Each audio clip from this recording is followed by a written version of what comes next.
বন্ধুরা, পশ্চিমা দেশে রোজা চালু হয়ে গেছে। আজকে যাচ্ছি ইফতার করতে। এখানকার ইফতার করা মানে হচ্ছে একটা আনন্দের ব্যাপার। তাই ঝটপট করে উজুখানা এলাম। এখানে এসে দেখছি সকলেই উজু করে চলে গেছে খেমাতে। পশ্চিমা দেশের নিয়মাবলীগুলো একেবারেই ব্যতিক্রম। খেমার মধ্যে বসে দস্তরখানা বিছিয়ে একত্রভাবে সকলেই ইফতার করে। সত্যি খুব আনন্দের ব্যাপার। এখানকার সমস্যা শুরুবার স্বাদ যেন অতুলনীয়। আমি মনে করেছিলাম অনেকেই চলে এসেছে, তবে অনেকজন এখন আসতে বাকি আছে। দিয়েছে খেজুর ইফতার করার জন্যে। আমরা এখন বসবো। এখানকার ইফতারে স্পেশালভাবে এখানকার কফি দেওয়া হয়, যেটা আমরা গাওয়া বলে চিনি। এখানে দেওয়া হয় খ্যাপসা ভাত, লেবেন দেওয়া হয়, আশির দেওয়া হয় যেটা হচ্ছে ফলের জুস, এমনকি শরবতও দেওয়া হয়। খেজুর তো আছেই। বিভিন্ন আইটেম দিয়ে এখানে ইফতার করা হয়। পশ্চিমা দেশগুলোতে রোজা মানে আনন্দ ও উল্লাসে ভরপুর।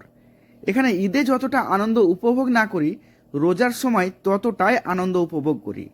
একসাথে বসে খাওয়া, একসাথে রুমে যাওয়া, এমনকি একসাথে সেহেরি খাওয়া অবধি সব কিছুই একই রকমভাবে আমাদের জীবনটা কাটে।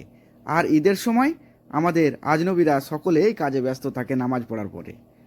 পশ্চিমা দেশগুলিতে আইন মতো সকল চাকরিজীবীদের ডিউটি কমিয়ে দেওয়া হয়। এরা আনন্দ উল্লাসেই ব্যস্ত থাকে। রাত্রেবেলায় সারা সারা রাত জেগে থাকে। দিনের বেলায় একটু একটু ঘুমালেও এরা কোরআন তেলাওয়াতে মশগুল থাকে।